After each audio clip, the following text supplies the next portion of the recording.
কৃষ্ণ আজকে শ্রীমদ্ ভাগবতের প্রথম স্কন্ধের দ্বিতীয় অধ্যায় দিব্যভাব এবং দিব্য সেবার ১৬তম শ্লোকটি শুনুন।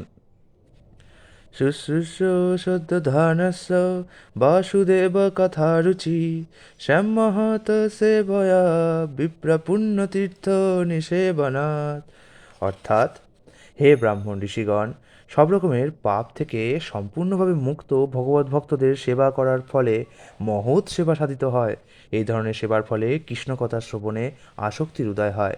তাৎপর্য প্রবাদ আমাদের বলছেন, ভগবানের বিরুদ্ধাচরণ করার ফলেই জীব বদ্ধ দশায় পতিত হয়। কিছু মানুষ আছেন যাদের বলা হয় দেব, এবং কিছু মানুষ আছে যাদের বলা হয় অসুর। যারা পরমেশ্বর ভগবানের শরণাগত হয়ে তার সেবা করেন তাদের বলা হয় দেব, আর যারা পরমেশ্বর ভগবানের বিরুদ্ধাচরণ করে তাদের বলা হয় অসুর। ভগবদ্গীতায় ১৬ অধ্যায়ে অসুরদের সম্বন্ধে বিশদভাবে বর্ণনা করে বলা হয়েছে যে অসুরেরা জন্ম জন্মান্তরের নিম্ন থেকে নিম্নতর জীবন প্রাপ্ত হয়ে অজ্ঞানের গভীরতম প্রদেশে প্রক্ষিপ্ত হয়। তারা অত্যন্ত অধঃপতিত পশু শরীর লাভ করে এবং পরম তত্ত্ব পরমেশ্বর ভগবান সম্বন্ধে তাদের কোনো জ্ঞান থাকে না। পরমেশ্বর ভগবানের ইচ্ছায় এই সমস্ত অসুরেরা বিভিন্ন স্থানে নিত্য মুক্ত ভগবত ভক্তের কৃপার প্রভাবে কলুষমুক্ত হয়ে কৃষ্ণ ভাবনার অমৃত লাভ করে।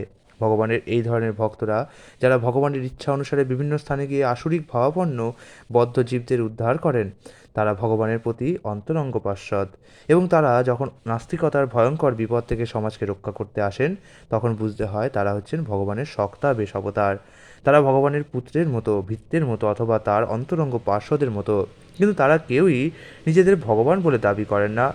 এই রকম অসৎ দাবি কেবল অসুরেরাই করে থাকেন, এবং এই সমস্ত অসুরদের আসুরিক অনুগামীরাও এই সমস্ত ভণ্ডদের ভগবান অথবা ভগবানের অবতার বলে গ্রহণ করে। বৈদিক শাস্ত্রে ভগবানের অবতার সম্বন্ধে স্পষ্টভাবে সমস্ত তথ্য প্রদান করা হয়েছে। শাস্ত্র প্রমাণ ব্যতীত কখনোই কাউকে ভগবান অথবা ভগবানের অবতার বলে মেনে নেওয়া উচিত নয়। যে সমস্ত ভক্ত প্রকৃতই ভগবদ্ধামে ফিরে যেতে চান তারা ভগবানের সেবকদের ভগবানের মতো শ্রদ্ধা করেন। ভগবানের এই ধরনের সেবকদের বলা হয় মহাত্মা অথবা তীর্থ। তারা স্থান এবং কাল অনুসারে ভগবানের বাণী প্রচার করেন। ভগবানের সেবকেরা মানুষকে ভগবানের ভক্ত হওয়ার জন্য অনুপ্রাণিত করেন।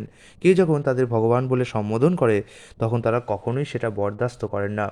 শ্রী চৈতন্য মহাপ্রভু ছিলেন পরমেশ্বর ভগবান, এবং বৈদিক শাস্ত্রে তার আবির্ভাবের উল্লেখ রয়েছে, কিন্তু তবুও তিনি ভগবানের ভক্তরূপে লীলাবিলাস করেছিলেন। যারা জানতেন যে তিনি হচ্ছেন পরমেশ্বর ভগবান, তারা তাকে ভগবান বলে সম্বোধন করতেন, কিন্তু তিনি তখন হাত দিয়ে দুটি কান ঢেকে বিষ্ণু নাম উচ্চারণ করতেন। এইভাবে তিনি ভগবান বলে সম্বোধিত হলে প্রতিবাদ করতেন, যদিও নিঃসন্দেহে তিনি ছিলেন পরমেশ্বর ভগবান স্বয়ং। ভগবান নিজেই এইভাবে আচরণ করে কপটচারী যে সমস্ত ভণ্ড নিজেদের ভগবান বলে প্রতিপন্ন করতে চায় তাদের সম্বন্ধে আমাদের সাবধান করে দিয়ে গেছেন। ভগবানের সেবকেরা ভগবানের বাণী প্রচার করার জন্য আসেন, এবং বুদ্ধিমান মানুষদের কর্তব্য হচ্ছে সর্বতোভাবে তাদের সাহায্য করা। সরাসরিভাবে ভগবানের সেবা করার থেকে ভগবানের সেবকের সেবা করার মাধ্যমে ভগবানকে অধিক সন্তুষ্ট করা যায়। ভগবান যখন দেখেন যে তার সেবকদের যথাযথভাবে শ্রদ্ধা করা হচ্ছে তখন তিনি অত্যন্ত প্রীত হন, কেননা এই ধরনের সেবকেরা ভগবানের বাণী প্রচার করার জন্য সব রকমের বিপদের সম্মুখীন হতে প্রস্তুত থাকেন, এবং তাই তারা ভগবানের অত্যন্ত প্রিয়। ভগবদ্গীতায় ভগবান ঘোষণা করেছেন, যারা তার মহিমা প্রচার করার জন্য সব রকমের বিপদকে তুচ্ছ করেছেন তারাই হচ্ছেন তার সবচাইতে প্রিয়।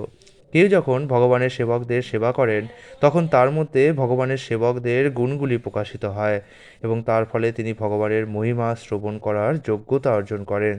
ভগবানের কথা শ্রবণ করার ঐকান্তিক আগ্রহ হচ্ছে ভগবদ্ধামে প্রবেশ করার সর্বপ্রথম যোগ্যতা। হরে কৃষ্ণ।